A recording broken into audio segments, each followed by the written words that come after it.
विनोदकारी पलपन विसरे नहीं जो विसारी जुगल चरण सोल चिन्ह जेह नजर समीप रहो हमारी एह। श्री कृष्ण महाराज नी जय। श्री घनश्याम महाराज नी जय। Supreme Entity, Lord Swaminarayan, His Divine Holiness, Pujapad Guruji, and all of you devotees watching from various parts of the country. My humble Jai Swaminarayan. As you remember, last week we talked about the fundamental pillars of this satsang fellowship. We got to 3 of them, and we still have 3 remaining for this week. The 3 we talked about was the heart, the brain, and the liver.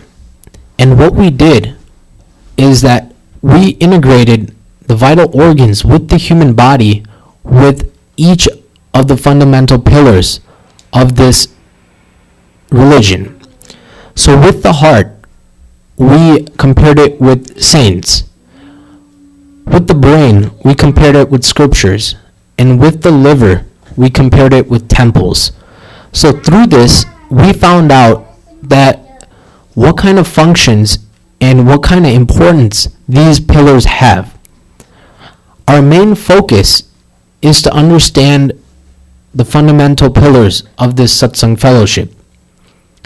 But in order to do this, I used the vital organs of the human body as a type of medicine to make one understand these pillars and make it easier for one. Because in school nowadays, everyone learns about the human anatomy, the human body, and learns what it does and what it functions.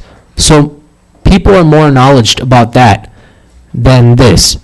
So what I did was match these pillars with such organs so one can better digest the information given. So for this week, now what we want to do is finish the remaining 3 pillars of foundation and match it with the organs that best suit it. But last week, all of you were given a homework assignment to think about which pillar is best associated, or which organ is best associated with the pillar of foundation. So the remaining 3 pillars of foundation is devotees, acharya or diocese, and the idol of God. So today we're going to discuss these 3, and then in the end we're going to review and really find out what we learn about these 6 pillars of foundation. So let's take a look at our 4th pillar of foundation, which is devotees. Devotees are such that they are, the definition of a devotee is a dedicated follower, supporter, or enthusiast. Obviously, for any religion, there's obviously devotees. That's the main consumption of that religion. If you can say 80% of a religion consists of devotees, and all the other parts are just the parts of the religion which is done for management or which is done for preaching or otherwise. But the main consistency of the whole religion is of devotees. Just like how earth is mostly made of water, in the same way, religions are mostly made of devotees. So, obviously, they must play a major role. That's why Shashtriji Maharaj has given a pillar to them. So, the role they provide for the satsang fellowship is they support and they maintain the religion through serving and helping all the other 5 pillars out. That's their main duty, you can say. And they're the most active out of the 5 other pillars because they have the most you can say, service they have to perform in order for the religion to run or to maintain. So the vital organ I was thinking about that is associated with devotees is the human spine, or spinal cord, you can say. Obviously, you can probably imagine that why I've given such an organ is because the support and backbone of the human body is obviously the human spine. In the same way, the support and backbone of our religion, the Swaminarayan religion, is devotees. The spinal cord, just to get scientific and understand what role the spinal cord plays in the human body, so we can better understand what role devotees play in our religion, I'm going to briefly define for you the spinal cord. The spinal cord is a bundle of nerves that connects the brain to the other parts of the body. It is protected by a series of donut-shaped bones called the vertebrae, which surround the spinal cord. So let's just think of it as a wire, you can say. Just to make it just to break it down for you, it's just a strong wire. And what it's doing is it's supporting your whole body. That's why all humans are upright, because of the spinal cord. It's a support for the human body. In history, actually, I was looking at some facts. I found that the first cervical vertebrae is called the Atlas. And Atlas was one of the titans in Greek mythology. After a fight with Perseus, Atlas was turned to stone and had to carry the weight of the earth and heavens on his shoulders. Therefore, the first cervical vertebrae was named Atlas because it carries the weight of the head. So this was just a fact. In the same way, devotees carry the weight of the satsang, or our sampradaya. What they do is they work the hardest and they have the most load. In the same way, it matches with the spinal cord in this way. Just like the spinal cord is the backbone of the human body, devotees are the true backbone of the religion. Devotees' dedication, their service, their effort, their commitment, and their enthusiasm is really what drives the religion. But this kind of molding that you see right now wasn't developed in this period, but in the time of Shree Maharaj, he has molded his devotees in such a way, and he has made them a pillar of foundation. That's why we see our future very brightly, and that's why we have devotees here right now in this time period that are able to become the backbone of this religion. I'm reminded of a quote by a Christian author by the name of M.C. Parikh. He quoted that few teachers of religion in the history of the world have been able to inspire in their own lifetime, in their own followers, such loyalty and faithfulness like Swami Sahajanandaji. He quoted this. It was after the time of Shree Maharaj, but through his analysis, he must have seen something that made him think that such kind of leadership and such kind of faith was installed by Maharaj himself was no ordinary task. Now, I want to tell you some feats that Shree Maharaj did, that such kind of transformations he made in his time, that really now we can see is for the better or benefit. Now, what Maharaj did during his time was that he transformed low-casted people and excelled their character beyond Brahmins. Pretty much, he turned the worst kind of people, the worst sinful people, into the best characterized people through his association. Examples such as Sagram Vagvi or Jobampagi, Javampagi was a very bad robber. He killed people for a living. But once coming into the association of Shriji Maharaj, he became a complete staunch devotee who didn't even drink water before offering puja to Bhagwan. This was all after the association of Maharaj.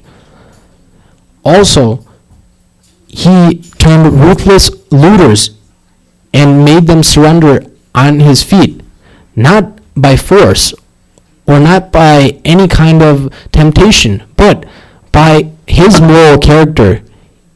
Others had desired to give up everything and surrender onto his feet because they felt at peace. Both men and women in great numbers became his devotees. Nevertheless, great kings and queens gave their kingdoms away to Shriji Maharaj in his time because they saw their greatness. Now, in all the 24 incarnations, there has never been a God, or there's never been an incarnation who has done these kinds of feats, who has transformed such kind of bad people into such good people without even using force, with little ease. This was the supremacy of Shriji Maharaj, and he showed it through his devotees. And that's why we can say today that the devotees are the true pillar of foundation and the true backbone of this religion, because of their transformation and because of their support and because of their drive to make this religion a success in all ways possible. So, we talked about devotees being the backbone. Now, let's talk about the Acharya, or diocese. What role does he play, and what is he best fit with, and how can we understand him better? But we need to first understand what an Acharya or a diocese is. So I'm going to give you a brief meaning. He's a spiritual supervisor or overseer who has jurisdiction under a certain district, meaning he has a certain kind of power under a certain type or division. That's what he does, and he runs that, and he's more of a management leader than anything else. The role he plays is that he initiates saints, he installs idols of God inside temples, he guides devotees on the path of dharma or conduct, and he manages the religion, which all of these four roles are stated in Shikshapatri by Shriji Maharaj, that these are what my Acharya should do. That's why they play the role of initiating saints, installing idols, and managing the religion, and most important, spreading dharma or conduct. Now, I was thinking about what best organ would be suitable for the Acharya, and it came to mind that the kidneys are best suitable for such. Why? Well, let me first tell you what the kidneys do. The kidneys filter the waste out of the blood and balance the volume of fluids and minerals in the body, and they produce hormones. This is their main job.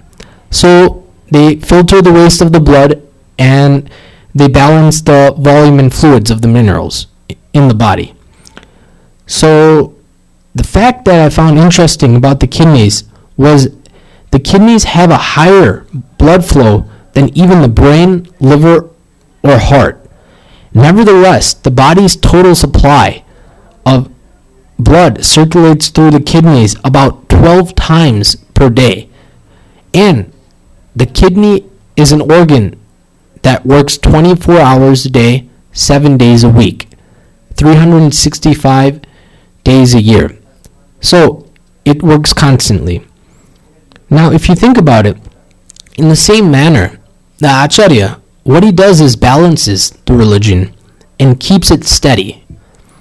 He filters waste in the form of adharma or misconduct, and he spreads dharma or good conduct, and he also, his duty has no vacations, and he serves the religion 24 hours a day, 7 days a week, 365 days a year. That's why his importance is noted by Shriji Maharaj, and that's why he's given a fundamental pillar, a foundation. But let's take a look in the time of Shriji Maharaj. In the time of Shriji Maharaj, religion, the Swaminarayan religion to be exact, was growing so fast and was becoming vast at a very, very, very rapid pace that management became difficult. So, before ascending back to his Akshardham, what Shriji Maharaj did was he divided his religion into two parts, specifically naming the Vartal Gadi and the Andavad Gadi. Then what he did was he had to obviously give two people roles in order to run the Gadis or the parts. So he thought, I have an older brother and a younger brother. They both have sons of their own. So he thought that he would establish such by establishing their nephews as the prime, you can say, CEO or the prime, you can say, leader of each of the Gadis. So that's what Shriji Maharaj did, was he assigned his nephews such a role, and through that, the line of heritage has been coming down for 7 generations, and now we also have acharyas in the Swaminarayan religion who run the religion and manage it. Now, it's obviously a direct bloodline of Shriji Maharaj, so they're very holy people, and they're very praised throughout the religion. And in Shikshapatri, verse 128, Shriji Maharaj says, they, meaning Raghuvirji Maharaj and Ayodhya Prasadji Maharaj, the first acharyas assigned by Shriji Maharaj, are installed as acharyas with a view to guide all the followers in their respective dharmas, meaning their main duty is to guide all the devotees, all the saints, everyone consisting of the religion in their respective dharmas or code of conducts. That's their main duty. And with the direction and with the guidance of Shriji Maharaj, this has been happening throughout the ages, and that's why the Swaminarayan religion is flourishing more and more throughout the world. Now, lastly, we want to talk about the final fundamental pillar and the organ that integrates with it, and that's the idol of God. The idol of God is pretty much the form of God. It can either be installed in a temple, or it can be in your puja, or any form of God you see, any form of Bhagwan Swaminarayan you see, or any deity you see is a form of God. Now in Vachanamrut, Garuda 1st chapter 68th Vachanamrut, Shriji Maharaj states that the idol of God that have been given for worship are of 8 types. Number 1, stone. Number 2, wood. Number 3, metal. Number 4, earth or sandalwood. Number 5, sand. Number 6, engraved drawing. Number 7, gems. Or number 8, mental. So these are the 8 types of, you can say, material, not necessarily, but one should worship the form of God if it's characterized within these 8. Now, what kind of role does the idol of God give? Obviously, nowadays we just see the form of God as a statue, meaning it's a statue, it doesn't speak, it doesn't see. But our understanding is wrong. The form of God is not a statue, it's the actual form. And Bhagwan lives inside of that form. But because of our lack of understanding and because of our lack of capacity, we're unable to see this. And due to this, we don't respect the idol of God as we should nowadays. In temples, we go to temples and in the middle we see the idol of God. but we don't respect it, or we don't show respect. We run around, we talk loudly, we don't show any respect. There's no form of, there's someone sitting there looking at me. Let's take an example. If President Barack Obama was sitting in front of us, we would not even make a sound, or we would not even be rude in any way. Why? Because you know that he's sitting there, and you know his importance. In the same way, when we go to temples, we see the idol of God, but we do not realize his greatness. We do not realize that he is watching my each and every move. Due to this, our behavior becomes bad, and we show disrespect. So this is some point that needs to be fixed in order to please Bhagwan. Now the role of the idol of God is to give happiness and to purify the soul. The vital organ associated with the idol of God is the lungs. Now the primary function of the lungs is to transport oxygen from the air we breathe into the bloodstream, while taking away carbon dioxide, which is released into the air when you breathe out. So it's kind of like a converter. But more than that, without oxygen, the human body cannot survive even for 2 minutes. One can survive without food for many days. One can survive without water for a couple days. But one cannot survive without oxygen no more than 2 to 5 minutes. And without oxygen, the human body fails, because it is the most important element that the human body needs in order for survival. The body needs oxygen to survive, and is the life source of the human body. In the same way, the form of God is the life source of the Swaminarayan religion, meaning everything we're doing, all the spiritual endeavors we're doing, reading scriptures, associating with saints, performing service, cleaning inside temples, serving devotees, serving saints, everything we're doing is for the idol of God. Meaning, all these things are tools in order to reach the idol of God. But the idol of God is not the tool. He's the main, you can say, fruit, or the main benefit behind coming into religion and associating with saints and serving and doing any kind of service. So after doing numerous spiritual endeavors, one must join oneself with the form of God in order to experience true bliss, in order to become enlightened, not only in this world, but in the world beyond. Now, our ultimate destination is Akshardham, and in order to reach that, we must join ourselves with the form of God. Now I want to look at some history that Shree Maharaj installed idols in each of his 6 temples. I'm going to tell you which idols he installed in which temple and which date. This is important because if we do ever travel to India, we can see that this idol was installed here by Bhagwan, and this is their importance. So, starting with Ahmedabad temple, the first built temple by Shree Maharaj, he installed the idol Naranayan Dev in 1878.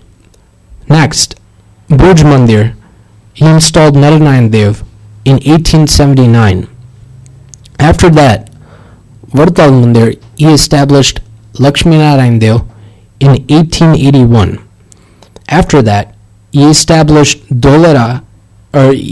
he established Madan Mohanji Maharaj in the temple of Dolara in 1882. After that, in Junagadh, he established Radha Raman Dev in 1884. And lastly, he established Gopinathji Maharaj in Gadara in 1885. He did this feat in a 7-year span No other incarnation of any avatar has done this kind of feat, which proves his supremacy even greater. But one thing he did, which was outstanding for all his devotees, and which was a pathway to attain him, was he installed Hari Krishna Maharaj in Vartal. Such an idol of God he installed with his own hands, and he told all his saints and devotees that there is no difference between the form in Akshardham, the form that is in front of you, who is born from Bhakti Mata and Dharmadeo, and the form of Hari Krishna Maharaj, which you see in front of you. They are all one. This is what he said. Nevertheless, he said that this idol is worth meditating upon and worshipping. So such is the great significance of that idol of God, which was installed by Shree Maharaj in his time. So, interestingly enough, in the history of the world, religions, this is perhaps the first instance of an idol for worship being constructed in the life period of any incarnation. So this is the importance of the idol of God. Now, this makes 6 fundamental pillars of foundation, and with the 6, we have matched it with 6 vital organs of the human body. Our focus was to understand these 6 pillars, but to better understand them, we learned a little bit about the human body, but we learned about the vital organs and their functions, and through that, we learned about the pillars of foundation. Now, for any devotee of this religion or a non-devotee, even if one wants to understand this movement or this religion, one must understand these 6 pillars so one can see what is inside the religion. So this was an introduction presentation, you can say, about the Swaminarayan religion, and to understand it better, one must understand these 6 pillars of foundation. Bolo Shri Hari Krishna Maharaj Ni Jai. Shri Patim Shri Param Sarvadeveshwaram Bhakti Dharmatma